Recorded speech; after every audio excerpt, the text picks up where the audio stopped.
సమాజంలో ఉన్న రుగ్మతలను రూపుమాపడానికి సంస్కరణలు తెచ్చిన నవయుగ వైతాళికుడు కందుకూరు వీరేశలింగం పంతులు ఆశయ సాధనకు పునరంకితం అవ్వాలని ఎంపీ దగ్గుబాటి పురంధేశ్వరి అన్నారు. బుధవారం స్థానిక ఆనంద్ గార్డెన్స్లో సంఘ సంస్కర్త వీరేశలింగం పంతులు 177వ జయంతి సందర్భంగా వీరేశలింగం రాజ్యలక్ష్మి దంపతుల విగ్రహాలకు ఉదయం పూలమాలలు వేసి సమాధుల వద్ద భక్తాంజలి ఘటించారు. అనంతరం ఏర్పాటు చేసిన సభలో ఎంపీ పురంధేశ్వరి మాట్లాడుతూ మహిళల పట్ల ఆ రోజుల్లో కొనసాగుతున్న వివక్షతను వీరేశలింగం పంతులు గుర్తించి మహిళల అభ్యున్నతికి పాటుపడ్డారని అన్నారు. ఒక దేశం ప్రగతి సాధించడం ఆ దేశ మహిళల సాధికారతపై ఆధారపడి ఉందని వివేకానంద స్వామి చెప్పడం జరిగిందని, అందుకోసం కృషి చేసిన కందుకూరి వీరేశలింగం మనందరికీ ఆదర్శప్రాయుడని అన్నారు. ముఖ్యంగా వితంతు పునర్వివాహం జరిపించి సంఘంలో సంస్కరణ తెచ్చారని, మహిళలను విద్యావంతులను చేయడానికి విద్యా సంస్థలను పెట్టారని ఆమె పేర్కొన్నారు. మహిళల పట్ల ఈ రోజుల్లో కూడా కొన్ని విషయాల్లో వివక్షత కొనసాగుతోందని ఆమె పేర్కొంటూ వీరేశలింగం స్ఫూర్తితో ఆయన ఆశయ సాధనకు కృషి చేయాల్సిన అవసరం ఎంతైనా ఉందని, అదే ఆ మహనీయుని ఆశయ సాధనకు మనం పునరంకితం అవుదామని పిలుపునిచ్చారు. వీరేశలింగం జన్మగృహం అభివృద్ధికి ఎంపీ ల్యాండ్స్ నుంచి 30 నుంచి 35 లక్షల రూపాయల మేర కేటాయించనున్నట్లు ఎంపీ ప్రకటించారు. వీరేశలింగం స్మృతివనం అభివృద్ధి కోసం 50 లక్షల రూపాయలు అంచనా వేశారని, శాఖ పరంగా 15 లక్షల రూపాయలు మాత్రమే ఇవ్వడం జరుగుతోందని, మిగిలిన మొత్తం ఎంపీ ల్యాండ్ నుంచి నిధులు కేటాయించనున్నట్లు ఆమె వివరించారు. అన్నీ ప్రభుత్వమే చేయాలంటే వీలు పడదని, అందుకే పూర్వ విద్యార్థులమంతా తాముగా ముందుకొచ్చి వీరేశలింగం సంస్థల అభివృద్ధికి సహకరించాలని ఎంపీ పురంధేశ్వరి కోరారు. దీంతో పూర్వ విద్యార్థి సిహెచ్ సీతారామనాయుడు స్పందిస్తూ 10,000 రూపాయలు విరాళం ప్రకటించారు. పూర్వ విద్యార్థి జిల్లా బీజేపీ అధ్యక్షుడు ఫిక్కి నాగేంద్ర స్పందిస్తూ 2003-2006 బ్యాచ్ తరపున 2 లక్షల రూపాయలు సేకరించి ఇవ్వగలనని ప్రకటించారు. ఎమ్మెల్సీ సోము వీర్రాజ్ మాట్లాడుతూ ఆ రోజుల్లో సంఘంలో ఉన్న రుగ్మతలపై గుర్తించి వాటిని రూపుమాపేందుకు స్పందించిన వ్యక్తులుగా కందుకూరి వీరేశలింగం, టంగుటూరి ప్రకాశం సదా స్మరణీయులని అన్నారు. వాటిని రూపుమాపేందుకు పనిచేశారని అన్నారు. కొన్ని విద్యా సంస్థల్లో ఇప్పటికీ చిన్నారులపై జరుగుతున్న వేధింపుల గురించి వింటున్నామని, వీటిని రూపుమాపడానికి వీరేశలింగం వంటి మహనీయులు సూచించిన మార్గాన నడవడంలో వారిని స్ఫూర్తిగా తీసుకుని పనిచేయాల్సిన అవసరం ఎంతైనా ఉందన్నారు. మాజీ ఎమ్మెల్సీ ఆదిరెడ్డి అప్పారావు మాట్లాడుతూ వీటీ కాలేజీలో స్టాటిస్టిక్స్ లెక్చరర్గా సేవలందించిన తనకు వీరేశలింగం సంస్థలతో చిరస్మరణీయమైన అనుబంధం ఉందన్నారు. హితకారిణి సమాజం అధ్యక్షులుగా పనిచేసినప్పుడు హితకారిణి ఆస్తుల ఆదాయం పెంపు కోసం కృషి చేయడంతో పాటు వీరేశలింగం విద్యా సంస్థల అధ్యాపకులు, సిబ్బంది జీతాల పెంపు చేయించామని, ఇక్కడ సమాధులను అభివృద్ధి చేశామని ఆయన గుర్తు చేసుకున్నారు. ఈ సంఘ అభివృద్ధి కోసం ఏ సమస్య ఉన్నా సరే ప్రభుత్వ దృష్టికి తీసుకువెళ్లి పరిష్కరిస్తామని చెప్పారు. హితకారిణి సమాజం ఈ కార్యక్రమంలో ఈవో జె వినోద్ కుమార్, మాజీ అధ్యక్ష కార్యదర్శులు మాజీ ఎమ్మెల్యే రౌతు సూర్యప్రకాష్ రావు, నాట్యాచార్య సప్పా దుర్గాప్రసాద్, బల్లా శ్రీనివాస్, కూటమి నాయకులు Bommula Dattu, Relangi Sridevi, Anusri Satyanarayana, Y Srinivas, Kasi Naveen Kumar, APR Chowdary, VT విద్యా సంస్థల అధ్యాపకులు, సిబ్బంది, విద్యార్థులు తదితరులు వీరేశలింగం దంపతుల సమాధులకు నివాళులర్పించారు. కందుకూరు వీరేశలింగం పంతులు గారి 177వ జయంతి. వారు బహుముఖ ప్రజ్ఞాశాలి అనేటువంటి విషయం ముందు మనం అర్థం చేసుకోవాలి. చాలామందికి కేవలం వారు ఒక సంఘ సంస్కర్త అనేటువంటి విషయం మాత్రమే తెలుసు, కానీ అద్భుతంగా రచించేవారని చాలా కొద్ది మందికి తెలిసినటువంటి అంశం. వారు ఒక రచయితగా కూడా మంచి పేరు తెచ్చుకోవటం మాత్రమే కాకుండా అభినవ తిక్కన్న అనేటువంటి బిరుదు కూడా వారికి అప్పట్లో ఇవ్వటం జరిగింది. అయితే అప్పట్లో ఉన్నటువంటి సామాజిక పరిస్థితులు వారిని ప్రభావితం చేసినటువంటి సందర్భంలో మహిళల పట్ల సమాజంలో కొనసాగుతున్నటువంటి వివక్ష ఏదైతే ఉందో దాన్ని మాధ్యమంగా వారు ప్రభావితమైనటువంటి నేపథ్యంలో మహిళా సాధికారత మీద ప్రత్యేకమైనటువంటి దృష్టి కేంద్రీకరిస్తూ వారు బాల్య వివాహం కావచ్చు, అదేవిధంగా మహిళల యొక్క విద్యావకాశాలు కావచ్చు, వాటిని మెరుగుపరచాలి అని చెప్పి ఏదైతే మనం ఏ ప్రాంగణంలో నిలబడి ఉన్నామో ఇది మాత్రమే కాకుండా ధవళేశ్వరంలో కూడా వారు స్కూల్ని స్థాపించడం, దానికి తోడు బాల్య వివాహాలు దూరం చేయాలి అని చెప్పి వారు పోరాటం చేయడం, ఇవన్నీ కూడా మనకి తెలిసినటువంటి అంశాలే. అయితే ఏ సామాజిక రుగ్మతుల్ని దూరం చేయాలి అని చెప్పి వారు పోరాటం చేశారో చాలా వరకు వాటిని రూపు మాపుకున్న ఇంకా కొంతవరకు మనం కృషి చేయవలసినటువంటి అవసరం ఉన్నటువంటి పరిస్థితి మనం దేశంలో మనం చూస్తున్నాం. ఆ నేపథ్యంలో మహనీయులు అన్నది వారు చూపించినటువంటి మార్గాన్ని అనుసరించడం అనేది వారికి మనం ఇచ్చేటువంటి నిజమైన నివాళి అవుతుంది. టంగుటూరి ప్రకాశం పంతులు గారు, కందుకూరి వీరేశలింగం గారు, అలానే ప్రకాశం గారు ఇద్దరు కూడా ఒంగోలు జిల్లా నుంచి వచ్చి ఈ ప్రాంతంలో వారు విద్యను అభ్యసించి ఆనాటి పరిస్థితులకు అనుగుణంగా అనేక సంస్కరణల కోసం వారు ప్రయత్నం చేయడం జరిగింది. ప్రతి సంవత్సరం వారికి సంబంధించినటువంటి వారు అద్భుతమైన ప్రక్రియల మీద మనం మననం చేసుకుంటూ ఉండడానికి ప్రధానమైనటువంటి కారణం వారిని స్ఫూర్తి తీసుకుని ఈనాటికి కూడా కొన్ని అంశాలు మనం రెగ్యులర్గా మనం గమనిస్తూ ఉన్నాం. వాటిని సంస్కరించాలి. చాలామంది స్కూల్లో పిల్లల్ని స్కూల్లో పాఠాలు చెప్పేటువంటి టీచర్సే మానసికంగా వేధించే పరిస్థితిని మనం గమనిస్తున్నాం. ఇలాంటి వాటిని వారు ఆనాడు 1800 సంవత్సరాల్లోనే రుగ్మతల మీద వారు స్పందించిన సందర్భంలో ఇవాళ కూడా కొన్ని ఇలాంటి ధోరణులు మనం గమనించినప్పుడు ఇప్పుడు కూడా ఎంతోమంది మహనీయులు మరలా కొన్ని ఉద్యమాలు చేయాలి అనే పరిస్థితి ఉంది అని నేను భావిస్తున్నాను. ధన్యవాదాలు. 177వ జయంతి వేడుకల్ని ఇక్కడ మనం జరుపుకుంటున్నాం. ఆ మహానుభావుడు ఆదర్శప్రాయుడు. ఆయన రూపాయి నాటికలు వేసో గ్రంథాలు రచించో ఆయన సంపాదించాడు. ఆ డబ్బుతోటే భూములు కొన్నాడు. ఇప్పుడు ఈ భూములన్నీ కూడా ఆ రోజు ఎకరం రూపాయికి ₹10 కొన్నారని ఆయన స్వీయ చరిత్ర పుస్తకంలో రాయి ఉన్నది. అది నేను చదివాను. ఆయన స్వీయ చరిత్ర పుస్తకం చదివితే ఆయన ల్యాండ్ పూర్వకంగా సంపాదించింది 27 ఎకరాలు అయితే యాక్చువల్గా 21 ఎకరం మాత్రమే. నేను చైర్మన్గా దీనికి 3 ఏళ్ళు చేశాను. వచ్చేటప్పుడు ఆ బుక్లోను 21 ఉన్నాయి ఏంటి అని అడిగితే 6 ఎకరాలు ఏమైనాయో తెలియదు అన్నారు ఆనాటి ముందు ఉన్నటువంటి నాయకులు. అందు గురించనే దాన్ని 21 ఎకరం కూడా మాకు ఒక చంద్రబాబు నాయుడు గారు చెప్పిన స్ఫూర్తి ఒకటి ఉంటుంది. ఏంటంటే ఇన్కమ్ జనరేట్ చేసుకో, దాన్ని డెవలప్ చేసుకోవాలి.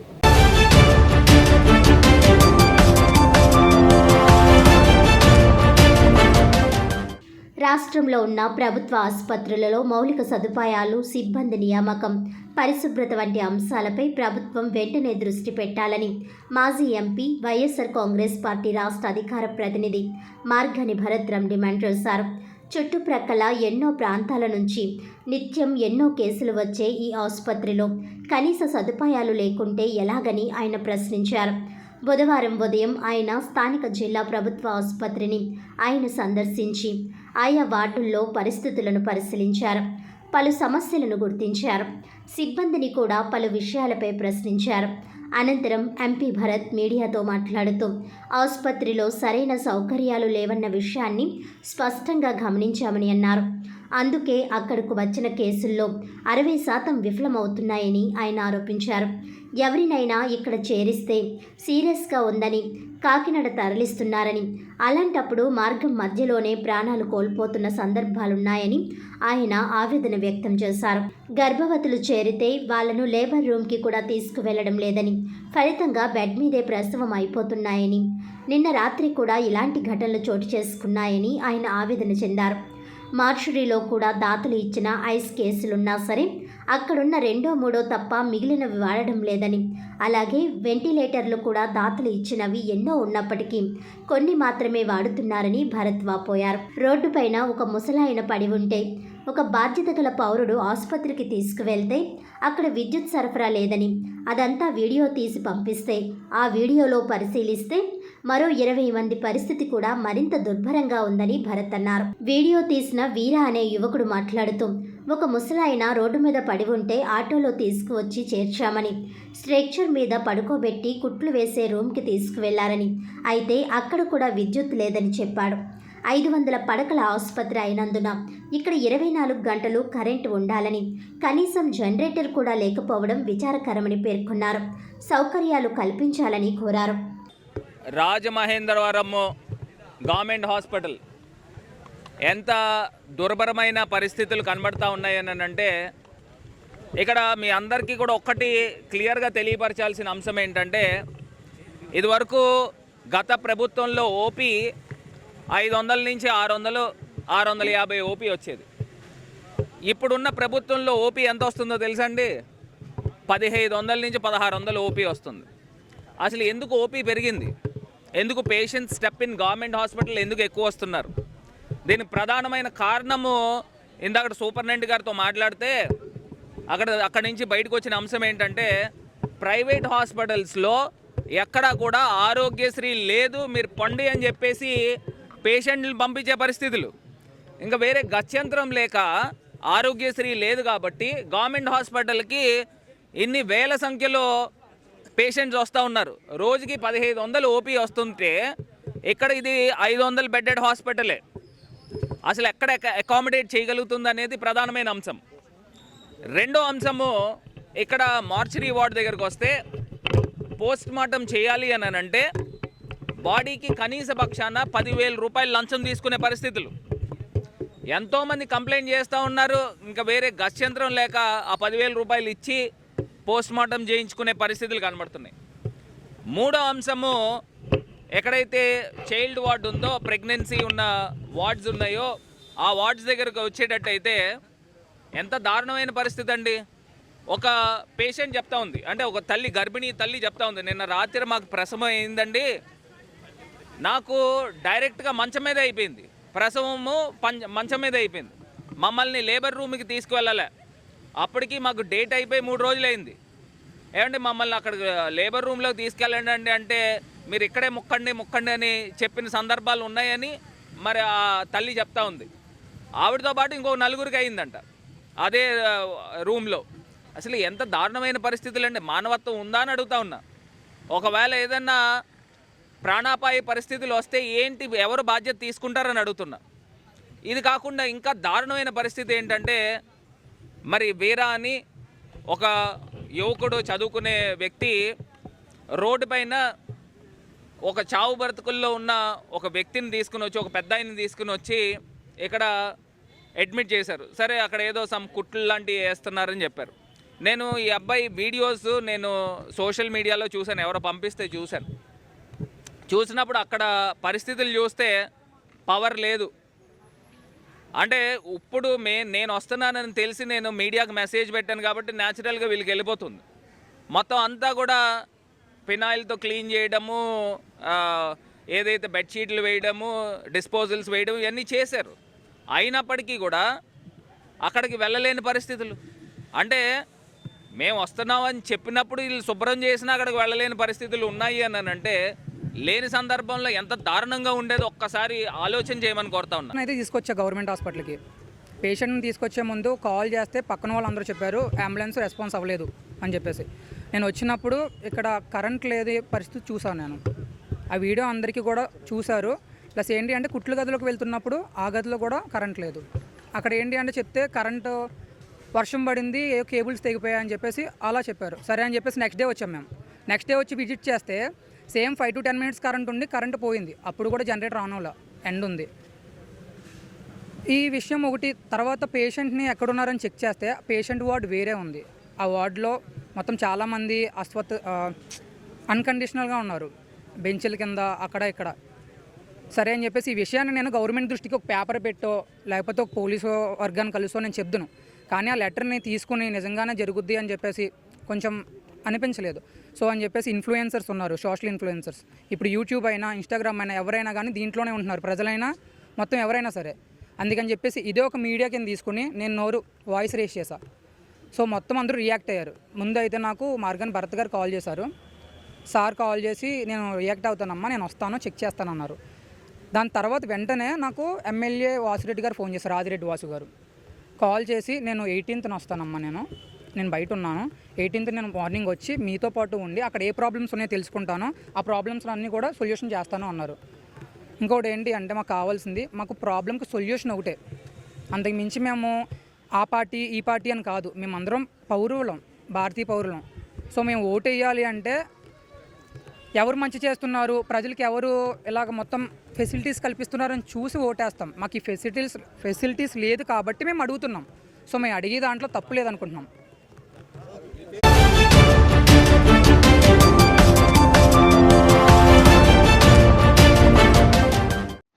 అఖిల భారత జాతీయ కాంగ్రెస్ పిలుపు మేరకు ఏపీసీసీ అధ్యక్షురాలు వైఎస్ షర్మిల ఆదేశానుసారం జిల్లా కాంగ్రెస్ ఇన్ఛార్జ్ ప్రచార committee chairman doctor Wadiyar, PCC ఉపాధ్యక్షుడు, పోలవరం ప్రాజెక్టు నిర్మాణం నిర్వాసితుల అధ్యయన కమిటీ చైర్మన్ మార్టిన్ లూథర్ సారథ్యంలో జరిగిన ఈ నిరసన ప్రదర్శనలో కాంగ్రెస్ నాయకులు, కార్యకర్తలు పెద్ద సంఖ్యలో పాల్గొని సత్యమేవ జయతే, ప్రధాని మోడీ బీజేపీ డౌన్ డౌన్ అంటూ నినదించారు. ఈ సందర్భంగా డాక్టర్ వడియార్ మాట్లాడుతూ ప్రజా వ్యతిరేక విధానాలతో కేంద్రంలోని మోడీ ప్రభుత్వం ప్రతిష్ట దిగజారుతోందని, 2029 ఎన్నికల్లో కేంద్రంలో రాహుల్ గాంధీ ప్రధానమంత్రి కావడం ఖాయమని అన్నారు. అందుకే బీజేపీ ప్రభుత్వం కుట్రపూరితంగా రాహుల్ గాంధీ, సోనియా గాంధీ, ఇతర కాంగ్రెస్ నాయకులపై నేషనల్ హెరాల్డ్ పత్రిక ఆస్తుల విషయంలో కుట్రపూరితంగా ఛార్జిషీట్ దాఖలు చేసిందని మండిపడ్డారు. మార్టిన్ లూథర్ మాట్లాడుతూ కేంద్రంలోని మోడీ ప్రభుత్వం కుట్రపూరితంగా ఏకపక్షంగా కాంగ్రెస్ నేతలు రాహుల్ గాంధీ, సోనియా గాంధీపై వేసిన కేసులు ఉపసంహరించుకోవాలని డిమాండ్ చేశారు. లేకుంటే దేశవ్యాప్తంగా ఆందోళన ఉధృతం చేస్తామని హెచ్చరించారు.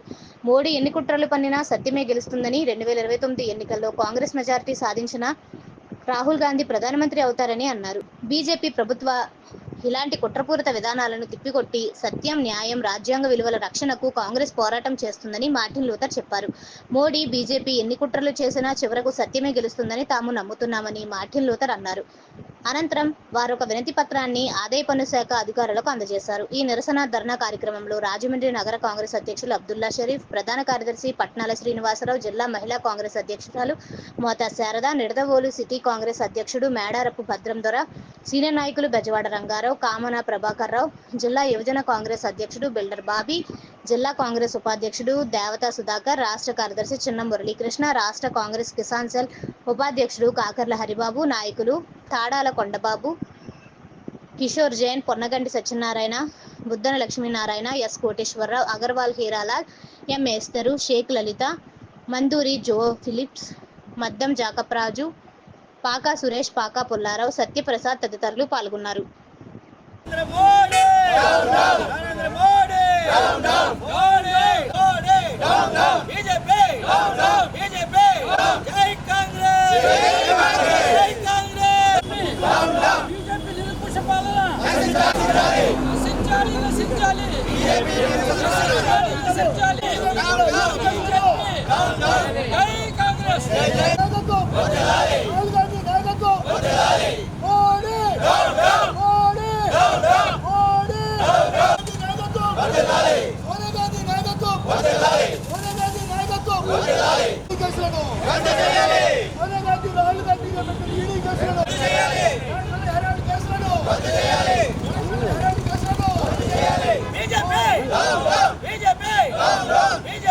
హెరాల్డ్ కేసు విషయంలో మరి మోడీ గారు చేస్తున్నటువంటి మోడీ ఎంత కాదు, ఎంత నిరంకుశత్వం అంటే దేశాన్ని ఆయనే ఏటేళ్ల కాలం పరిపాలించాలనేటువంటి సదుద్దేశంతో ఇన్ని కేసులను బనాయించి ఈనాడు రాహుల్ గాంధీ మీద, సోనియా గాంధీ మీద మరి A1, A2 ఇద్దరిని కూడా A1 కింద కేసులు పెట్టడం సరికాదనేటటువంటి భావంతో యావత్ భారతదేశం ఇలా అట్టుడుకుపోతుంది, ఎంతో బాధపడుతుంది.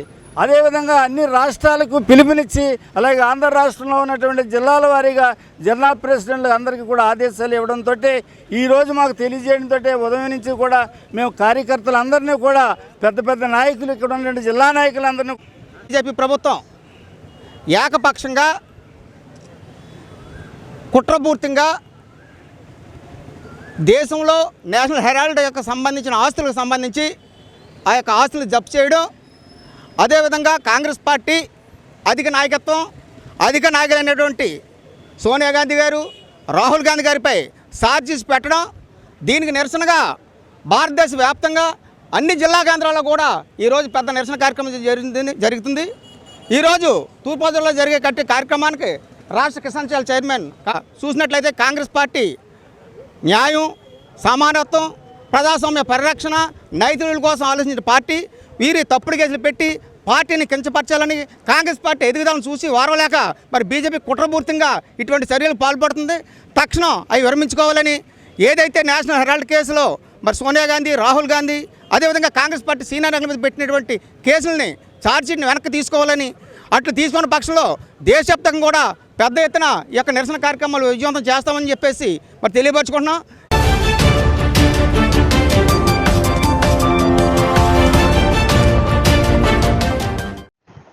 సిపిఐ శత జయంతి ఉత్సవాల్లో భాగంగా సిపిఐ రాష్ట్ర సమితి పిలుపులో భాగంగా భగత్ సింగ్ వర్ధంతి నుంచి బిఆర్ అంబేద్కర్ జయంతి వరకు వాడవాడలా ప్రచారం కార్యక్రమం జరిగింది. ఈ ప్రచార కార్యక్రమం ముగింపు సభ తాడితోట సిపిఐ శాఖ ఆధ్వర్యంలో బహిరంగ సభ జరిగింది. ఈ బహిరంగ సభకు ముందుగా తాడితోట శాఖ సిపిఐ కార్యకర్తలు, మహిళా కార్యకర్తలు వందలాదిగా పాల్గొని తాడితోటలోని పలు వీధుల్లో ప్రదర్శనగా వెళ్లి పార్టీ ప్రచార కార్యక్రమం చేశారు. ఈ బహిరంగ సభకు ముందుగా ఆంధ్రప్రదేశ్ ప్రజా నాట్య మండలి ఉమ్మడి తూర్పుగోదావరి జిల్లా కళాకారులు విప్లవ గీతాలు ఆలపించారు. బిఆర్ అంబేద్కర్ 135వ జయంతి సందర్భంగా అంబేద్కర్ చిత్రపటానికి సిపిఐ జాతీయ కార్యవర్గ సభ్యురాలు వనజ పూలమాల వేసి నివాళులర్పించారు. తాడితోట సిపిఐ కార్యదర్శి వానపల్లి సూర్యనారాయణ సిపిఐ నాయకులను వేదిక మీదకు ఆహ్వానించారు. ఈ బహిరంగ సభకు ఆంధ్రప్రదేశ్ ప్రజా నాట్య మండలి రాష్ట్ర ఉపాధ్యక్షులు సిపిఐ సీనియర్ నాయకులు మహతి లక్ష్మణరావు అధ్యక్షత వహించారు. మహతి లక్ష్మణరావు మాట్లాడుతూ తాడితోట శాఖలో ఎంతో మంది కమ్యూనిస్టు పార్టీ కార్యకర్తలు అంకిత భావంతో పనిచేశారని, వారిలో కొంతమంది అమరులయ్యారని అన్నారు. ముఖ్య అతిథి వనజ మాట్లాడుతూ దేశంలో మతాలను, కులాలను రెచ్చగొడుతున్నారని ఆవేదన వ్యక్తం చేశారు. ఆరుగాలం శ్రమించి పండించిన పంటలకు గిట్టుబాటు ధర లేక రైతుల ఆత్మహత్యలు జరుగుతున్నాయని పేర్కొన్నారు. కొన్ని రాష్ట్రాల్లో అత్యాచారాలు ఎక్కువ అయ్యాయని, జీఎస్టీ శాతాన్ని మన ఉమ్మడి రాష్ట్రాలకు ఒకలాగా, వాళ్ళు అధికారంలో ఉన్న రాష్ట్రాలకు ఒకలాగా చేస్తున్నారని అన్నారు. రాష్ట్రంలో గ్యాస్ ధరలు, నిత్యావసర సరుకు ధరలు పెంచుకుని పోతున్నారని విచారణ వ్యక్తం చేశారు. ఈ కార్యక్రమం ఏర్పాటు చేసినటువంటి తాడితోట శాఖ కార్యకర్తలను అభినందించారు. ఈ కార్యక్రమంలో సిపిఐ జిల్లా సహాయ కార్యదర్శి, జట్ల సంఘం అధ్యక్షులు కె రాంబాబు, పట్టణ కార్యదర్శి V Kondalarao, Sunkara Srinu, T Ramaraju, B Viswanatham, K Shankarrao, K Apparao, B Bhaskarrao, Jamishetti Gandhi, Jamishetti Appaji, మహిళా సంఘం నాయకులు సేపేని రమణమ్మ బేగం, ఆంధ్రప్రదేశ్ ప్రజా నాట్య మండలి నాయకులు వి షామిల్, బి ఉమామహేశ్వరి, ముప్పన కుమారస్వామి, పోతురాజు తదితరులు పాల్గొన్నారు.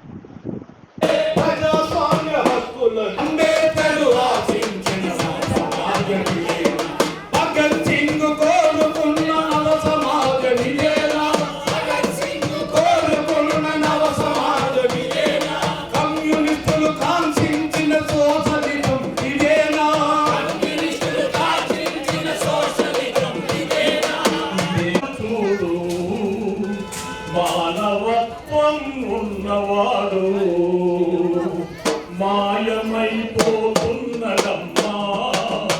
మనిషన్నవాడు. ఓ మచ్చుకైనా లేడు చూడు, మానవత్వం ఉన్నవాడు మాయమైపోతున్నదమ్మా మనిషన్నవాడు. ఓ మచ్చుకైనా లేడు చూడు, మానవత్వం ఉన్నవాడు. 75 సంవత్సరాల క్రితం ఈ రాజ్యాంగం రాయకపోతే ఈరోజు భారతదేశం చిత్రపటం ఈ విధంగా ఉండేది కాదు. ఖచ్చితంగా మరో రూపంలో ఉండేది. భారతదేశ స్వాతంత్ర పోరాటంలో ఏనాడు కూడా పాత్ర వహించని, ఒక్క రక్తపు బొట్టు కూడా చెందించినటువంటి బ్రిటిష్ వారితో రాజీ పడి వాళ్ళు ఇచ్చినటువంటి గజరానాలతోటి పబ్బం గడుపుకున్నటువంటి రాజకీయ శక్తులు ఈ రోజున అధికార పీఠంలో ఉన్నారు. ఆనాడు భారత స్వతంత్ర పోరాటంలో ఎగిరినటువంటి నిలిచినటువంటి రాజకీయ పార్టీలు ఆనాడు ఉన్నటువంటి కమ్యూనిస్టు పార్టీ, కాంగ్రెస్ పార్టీ, అలాగే ముస్లిం లీగ్ పార్టీ. నావికా తిరుగుబాటులో జెండా ఎగరేసింది కూడా ఈ 3 జెండాలే. ఆనాడు ఎవరు లేరు. ఇప్పుడున్నటువంటి కాషాయ జెండాలో ఎవరు కూడా స్వాతంత్ర ఉద్యమంలో మచ్చుకైనా కనపడలా, చరిత్రలో లేరు. కానీ ఈరోజు భారతదేశ దౌర్భాగ్యం అధికార పీఠంలో ఉన్నారు. కానీ మనమందరం కూడా ఆలోచించాలి. దేశ ప్రజలందరూ కూడా విజ్ఞతతోటి ఆలోచించాల్సిన సమయం ఈరోజు వచ్చింది. 75 సంవత్సరాల కాలంలో ఎన్నడూ లేనంత దురదృష్టకరమైనటువంటి సంఘటనలు, మనం ఎంతో గొప్పగా ప్రపంచంలోనే ప్రసిద్ధిగాంచిన ప్రఖ్యాతి చెందినటువంటి భారత రాజ్యాంగానికి ఈ రోజున ప్రమాదం రాబోతా ఉంది. దురదృష్టవశాత్తు ఔరంగజేబు సమాధి 1700 సంవత్సరాల క్రితం ఎక్కడో పెట్టిన సమాధి తవ్వుకుంటా కూర్చుంది భారత ప్రభుత్వం. అది తవ్విదాని కింద ఎక్కడో శివాలయం ఉందని చెప్తా ఉన్నారు. ఎవరికి కావాలి ఇవన్నీ? ఔరంగజేబు సమాధి కింద 1700 సంవత్సరాల క్రితము ఏముందో ఎవరికి కావాలి? ఇప్పుడు మాకు కావాలి. నువ్వు ఇస్తానన్న ఉద్యోగాలు, సంవత్సరానికి 2 కోట్ల ఉద్యోగాలు ఇస్తానన్నావు. ఆ ఉద్యోగాలు మాకు ఇవ్వు. మాకు కావాలి ఆరోగ్యం. ఇప్పటికే 64% మంది మహిళలు రక్తహీనతతో బతుకుతా ఉన్నారు. వాళ్ళకి ఆరోగ్య రక్షణ కల్పించు. 45% మంది పసి పిల్లలు సరైనటువంటి పోషకాహారం లేక బలహీనంగా ఉన్నారు. వాళ్ళకి ఆరోగ్య భద్రత.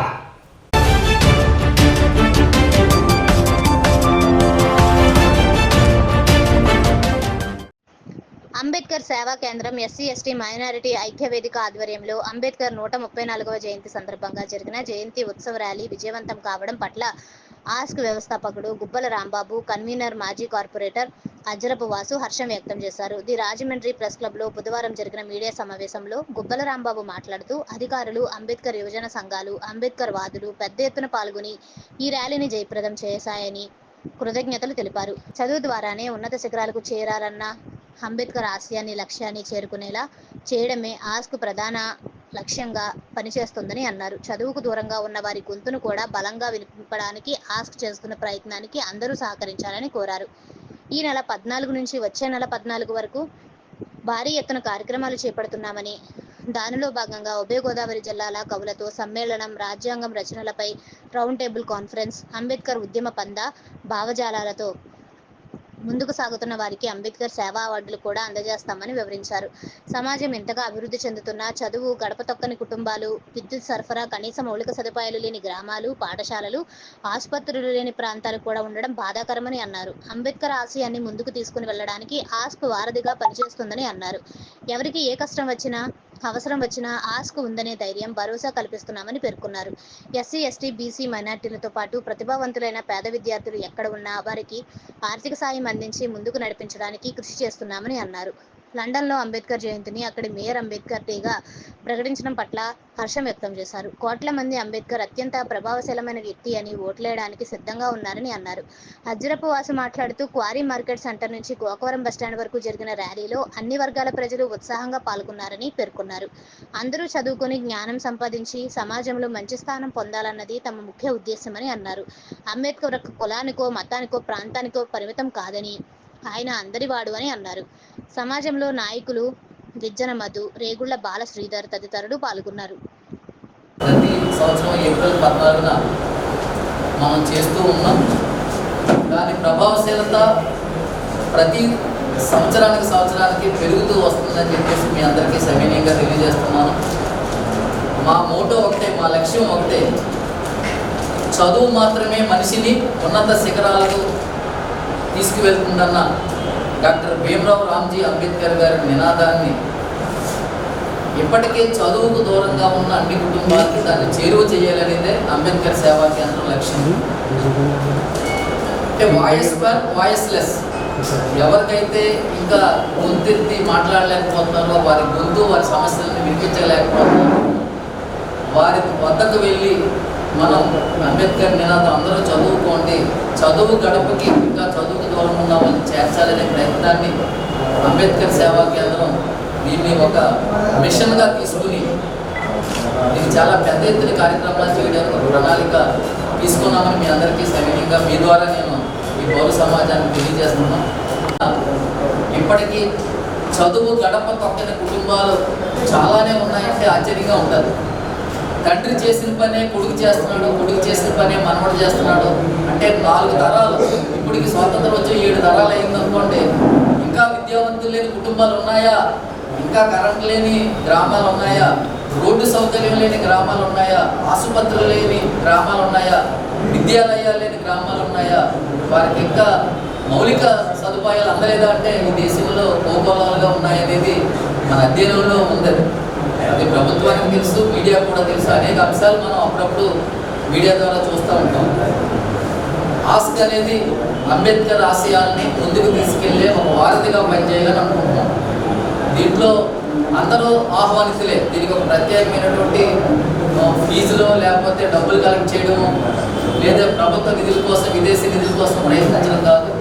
ఎవరైతే అంబేద్కర్ భావజాలం లేదా సమాజం పట్ల సానుకూల దృక్పథం ఉన్నటువంటి పౌర సమాజం నుంచి మేము దీని మద్దతును కూడగట్టుకొని ఎవరికి అవసరం వచ్చినా, ఎవరికి కష్టం వచ్చినా అంబేద్కర్ సేవా కేంద్రం వారిని ఆదుకునే ప్రయత్నం చేస్తుందని చెప్పేసి మీ అందరికీ తెలియజేస్తూ, ఇప్పటికే ఎవరైతే అత్యంత ప్రతిభావంతులు ఉన్నారో విద్యలో 10th క్లాస్ మంచి మార్కులు వచ్చిన వాళ్ళకి, ఈ సంవత్సరం ఇంటర్మీడియట్ వచ్చిన వాళ్ళకి ఆల్రెడీ కాకినాడ పరిసర ప్రాంతాల్లో ఎవ్రీ ఇయర్ చేస్తున్నాం. కొత్తగా రాజమండ్రిలో కూడా ఎవరైతే ఎస్సీ ఎస్టీ బీసీ మైనారిటీల నుంచి ఎక్కువ మార్కులు సంపాదించిన వాళ్ళు లేదా ఇతర కమ్యూనిటీస్ నుంచి ప్రతిభావంతులకి మనం ఆల్రెడీ సేవలు చేస్తున్నాం. దీన్ని మరింత ముందుకు తీసుకెళ్లే ప్రయత్నం చేస్తామని మీ అందరికీ తెలియజేస్తున్నాం. 2018లో మీకు తెలుసు అంటే ప్రభావశీలుడైన ఇండియన్ ఎవరు అనే దాని మీద 20 లక్షల మంది పాల్గొన్న ఒక సర్వేలో అంబేద్కర్ గారు ప్రథముడుగా వచ్చారు. ఆయన ప్రభావశీలత ఈరోజు చూసుకుంటే కోటి మందితో సర్వే చేసిన కోటి మంది ఆయనకే అంగీకారం తెలుపుతారు. ఈ దేశంలో ఉన్నటువంటి పరిస్థితులు కానివ్వండి, ప్రజల అవసరాలు కానివ్వండి, మనకి సమస్య వస్తే, మన కష్టం వస్తే దేవుణ్ణి ప్రార్థించినట్లే ఈ భారతదేశంలో ఒక పొలిటీషియన్ కావచ్చు, ఒక ఉద్యోగస్తుడు కావచ్చు, ఒక సాధారణ పౌరుడు కావచ్చు, ఎవరికి కష్టం వచ్చినా అంబేద్కర్ గారు రాసిన రాజ్యాంగాన్ని ఆశ్రయించడం అనేది, ఆ రాజ్యాంగం ప్రకారం వారి హక్కుల కోసం వారు రిప్రజెంట్ చేయడం కానివ్వండి, ఇదంతా మామూలుగా ఏంటంటే అంబేద్కర్ ప్రభావశీలత మరింత పెరిగింది. మీడియా మిత్రులందరికీ నమస్కరించుకుంటూ, ఏదైతే ఏప్రిల్ 14 అంబేద్కర్ జయంతి పురస్కరించుకొని జయంతోత్సవ ర్యాలీని మేము కోరి మార్కెట్ నుంచి గోకార్ బస్ స్టాండ్ వరకు చేయడం జరిగింది. ఈ ర్యాలీలో వేలాది మంది అంబేద్కర్ వాదులు, అంబేద్కర్ని అభిమానించేవారు అందరూ పాల్గొని జయప్రదం చేసినందుకు అందరికీ కృతజ్ఞతలు తెలుపుతున్నాం. అలాగే మేము ఎప్పుడు పిలిచినా ప్రతి క్షణం మా వెంట ఉండి మేము చేసే కార్యక్రమాలని ప్రోత్సహిస్తూ 10 మందికి తెలిసేలాగా ప్రచారం చేస్తున్న మీడియా మిత్రులందరికీ కూడా కృతజ్ఞతలు తెలుపుతున్నాం. మేము అంబేద్కర్ సేవా కేంద్రం నుంచి ఒకే అప్పీల్ చేస్తున్నాం, అందరూ చదువుకోవాలి. తద్వారా అందరూ జ్ఞానం సంపాదించి దేశానికి మంచి జరగాలనేది మా ఉద్దేశం. ఇంకోటి ఏంటంటే అంబేద్కర్ అనే వాడు ఒక జాతికి సంబంధించిన వ్యక్తి కాదు. అతను అన్ని కులాలకి సంబంధించి, అన్ని మతాలకి సంబంధించి, అన్ని భాషలు, అన్ని ప్రాంతాలకి సంబంధించిన వ్యక్తి. అతను ఒక కులానికి అంటగట్టకుండా అందరు వాడు అంబేద్కర్ అనే నినాదంతో మేము ముందుకెళ్తున్నాం. ఈ కార్యక్రమంలో మాకు సహకారాలు అందిస్తున్న అందరికీ కూడా మరొకసారి కృతజ్ఞత తెలుపుతున్నాం.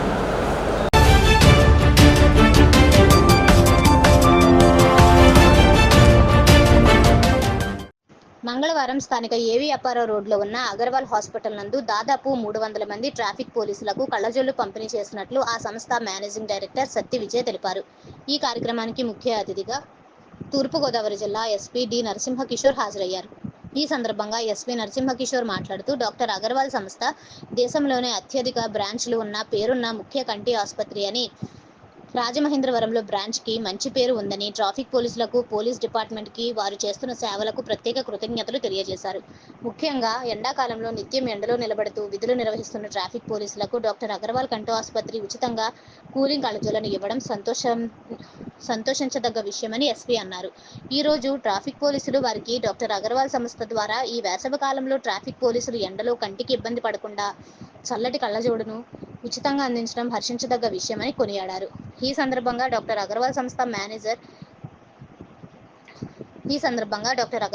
మేనేజింగ్ డైరెక్టర్ సత్తి విజయ్ మాట్లాడుతూ, మా సంస్థ చైర్మన్ ఆదేశాల మేరకు దేశంలోనే కాకుండా మన రాష్ట్రంలో రాజమండ్రి బ్రాంచ్లో నిత్యం ఎండలో కష్టపడే ట్రాఫిక్ పోలీసులకు కూలింగ్ కళ్లజోళ్లు అందజేయడం తమకు ఎంతో ఆనందంగా ఉందని ఆయన వ్యాఖ్యానించారు. డాక్టర్ అగర్వాల్ హాస్పిటల్లో కంటి సంబంధిత చికిత్స కోసం ప్రత్యేక స్పెషలిస్ట్ డాక్టర్లు ఉన్నారని, ఉత్తమమైన చికిత్స కోసం డాక్టర్ అగర్వాల్ హాస్పిటల్ సంప్రదించగలరని ఆయన కోరారు. దాదాపు కొన్ని సంవత్సరాల నుంచి దేశవ్యాప్తంగా లక్షల మందికి తమ ఆసుపత్రి ఉత్తమ చికిత్స అందించిందని మేనేజింగ్ డైరెక్టర్ తెలిపారు. ఈ కార్యక్రమానికి ముఖ్య అతిథిగా విచ్చేసిన జిల్లా ఎస్పీకి, అడిషనల్ ఎస్పీకి, డీఎస్పీలకు, ట్రాఫిక్ పోలీసులకు ప్రత్యేక ధన్యవాదాలు తెలియజేశారు. ఈ కార్యక్రమంలో doctor Agarwal medical director doctor Satti Vijay, doctor Varaprasad Karyamshetti, Jayakumar Reddy, manager corporator relationship MP Akhil, additional SP Muralikrishna, additional SP AV Subbaraju, additional SP Arjun, additional SP ఆర్పిడ్ చెంచిరెడ్డి, డీఎస్పీలు, సిఐలు, ఎస్ఐలు, పోలీస్ సిబ్బంది తదితరులు పాల్గొన్నారు. మరి అగర్వాల్ యాజమాన్యం ఈ ట్రాఫిక్లో ఉండే వాళ్ళకి డస్ట్ అది పడకుండా ఈ సమ్మర్ పరిస్థితి కూడా ఎట్లుందంటే సమ్మర్ లాగా లేదు, ఒక అగ్నిగోళం లాగా ఉంటుంది. దాంట్లో మన యొక్క కళ్ళుకి ఇబ్బంది కలగకుండా, కళ్ళు స్ట్రెయిన్ అయితే ఎమ్మటే నిద్ర వస్తుంది. మీరు చూడండి, ఒక పేజీ కనుక రీడింగ్ రేత్రి కూడా నిద్ర పట్టకపోతే ఒక పేజీ చదివితే రీడింగ్ నిద్ర వస్తుంది. అంటే కళ్ళను కనుక మనం శ్రమ పెడితే, ఎండలో కనుక ఇదైతే పొడిబారిపోయి రకరకాల అవన్నీ కూడా మరి మెడికల్గా వాళ్ళైతే చాలా చక్కగా చెప్పగలరు. మనకు ముద్దగా మన అవుట్లైన్స్లో మనం చెప్పుకుంటే పొడిబారిపోతాయి ఎండకి. కాబట్టి గ్లాసెస్ పెట్టుకుంటే డస్ట్ పడకుండా ఉంటుంది. మ్యాక్సిమం ఏమున్నా సరే కంటిని కూడా మనం జాగ్రత్తగా కాపాడుకోవడానికి మరి ఈ అగర్వాల్ యాజమాన్య వారికి మనం ధన్యవాదాలు తెలుపుకోవాల్సిన అవసరం ఎంతైనా ఉంది. ఈ సందర్భంగా అందరూ అగర్వాల్ వారి యొక్క ఔదార్యానికి, వారు చూపించే ప్రేమాభిమానాలకు పోలీస్ డిపార్ట్మెంట్ తరఫున ఎప్పుడు రుణపడి ఉంటాము.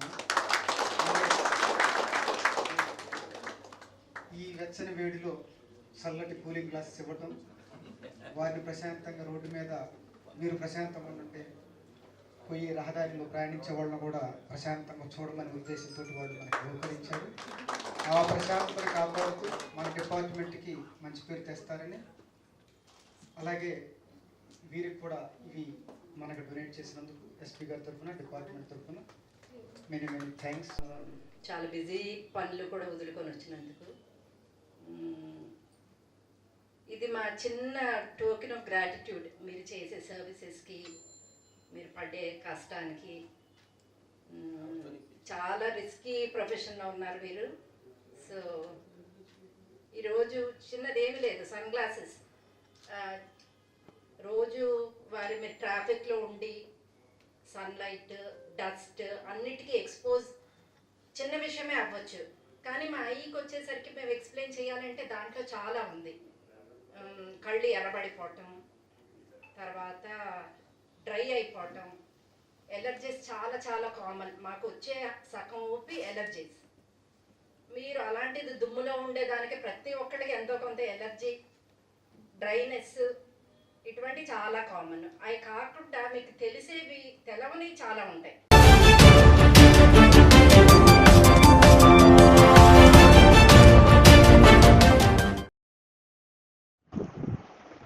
నవయుగ వైతాళికుడు కందుకూరి వీరేశలింగం 177వ జయంతి సందర్భంగా కోటిపల్లి బస్టాండ్ దగ్గర ఉన్న కందుకూరి విగ్రహానికి ప్రజా సంఘాల ఆధ్వర్యంలో పూలమాలలు వేసి నివాళులు అర్పించారు. రాష్ట్ర ప్రభుత్వం కందుకూరి వీరేశలింగం జయంతి వర్ధంతిని అధికారికంగా నిర్వహించాలని డిమాండ్ చేస్తూ శ్యామలా సెంటర్ నుంచి కోటిపల్లి బస్టాండ్ వరకు ర్యాలీ నిర్వహించడం జరిగింది. ఈ కార్యక్రమంలో ఎస్ఎఫ్ఐ, సిఐటియు, డివైఎఫ్ఐ, ఏఐడిడబ్ల్యూఏ, యూటీఎఫ్ ప్రజా సంఘాల నాయకులు ఈ కార్యక్రమంలో పాల్గొన్నారు. జోహార్ కందుకూరి వీరేశలింగం, జోహార్ కందుకూరి వీరేశలింగం, జోహార్ కందుకూరి వీరేశలింగం, జోహార్ కందుకూరి వీరేశలింగం, జోహార్ కందుకూరి వీరేశలింగం. సాధిస్తాం కందుకూరి ఆశయాలను, సాధిస్తాం కందుకూరి ఆశయాలను. జోహార్ కందుకూరి వీరేశలింగం, జోహార్ కందుకూరి వీరేశలింగం.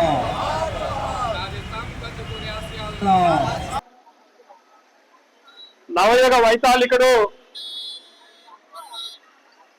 కందుకూరి వీరేశలింగం గారి 177వ జయంతి ఈరోజు ఇక్కడ నిర్వహిస్తా ఉన్నాం. వాస్తవానికి ఈ 177వ జయంతి రాష్ట్ర ప్రభుత్వమే అధికారికంగా నిర్వహించాల్సి ఉంది. కానీ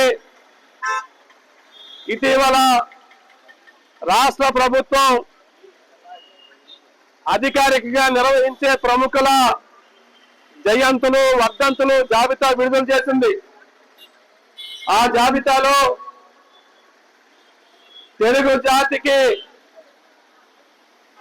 తెలుగు జాతి పునర్వికాసానికి పెద్ద ఎత్తున కృషి చేసినటువంటి మహనీయుడు కందుకూరి వీరేశలింగం గారికి ఆ జాబితాలో చోటు లేకపోవటం అత్యంత దురదృష్టకరం.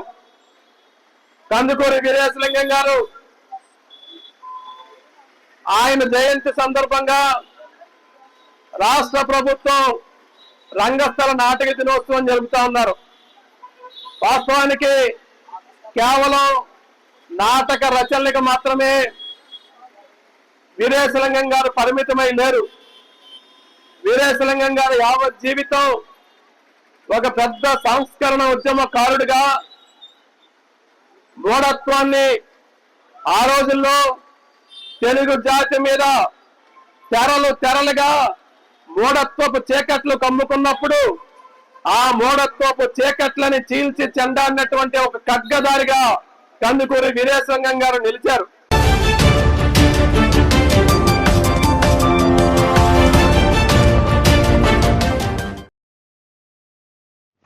శ్రీ సీతా లక్ష్మణ హనుమాన్ సమేత శ్రీ వ్రతధర రామచంద్ర స్వామి, శ్రీ సూర్యనారాయణ స్వామి, శ్రీ రంగనాథ స్వామి వార్ల మూర్తులను కాతేరు, కొంతమూరు వీధుల మీదుగా రాజమహేంద్రవరం పురవీధుల్లో ఘనంగా ఊరేగించారు. శ్రీ అమ్మఒడి సేవా తరంగిణి పరిపాలకులైన శ్రీ సౌలభ్యమూర్తి గరుడ వాహనం మీద ఊరేగడం విశేషం. కోలాటాలు, కేరళ వాయిద్యాలు, మంగళ వాయిద్యాలు ఈ వేడుక కనువిందుగా జరిగింది. ఈ కార్యక్రమంలో అజ్జరపు రమేష్, శివ, స్వామి, సత్యనారాయణ తదితరులు పాల్గొన్నారు. జై శ్రీరామ్, జై శ్రీరామ్, జై శ్రీరామ్, జై శ్రీరామ్, జై శ్రీరామ్, జై శ్రీరామ్, జై శ్రీరామ్, జై శ్రీరామ్, జై శ్రీరామ్, జై శ్రీరామ్, జై శ్రీరామ్, జై శ్రీరామ్, జై శ్రీరామ్, జై శ్రీరామ్. రామ లక్ష్మణ జానకి, రామ లక్ష్మణ జానకి, రామ లక్ష్మణ జానకి. జై శ్రీరామ, జై రామ, జయ జయ రామ, శ్రీరామ శ్రీరామ జయ జయ రామ, శ్రీరామ శ్రీరామ జయ జయ రామ, శ్రీరామ జయ రామ జయ జయ రామ,